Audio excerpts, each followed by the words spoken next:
যেখানে সমাপ্ত সেখানেই তো অন্ধকারের বাস, অর্থাৎ প্রেতের বাস। সেখানে কিন্তু কেউ যেতে পারে না। একটা জমাট অন্ধকার।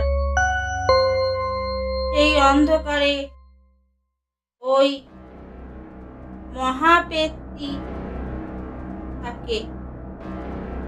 সেই পেতটিকে দেখতে পাওয়া যায় না, আমিও দেখতে পাইনি, কিন্তু অনুভব করা যায়। এখানে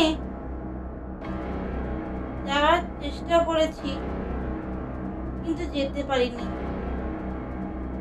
এইভাবে বারবার ওই অন্ধকারের প্রেত আমায় ফাঁকি দিয়েছে। আলো যেখানে সমাপ্ত সেখানে কি কোনোদিন আলো হবে নাকি হবে না? না হওয়ারই কথা, কারণ আলো তো সমাপ্ত হয়ে যাচ্ছে। এখানে কিভাবে আলো হবে? এভাবেই সারা জীবন অন্ধকারই থেকে যাবে।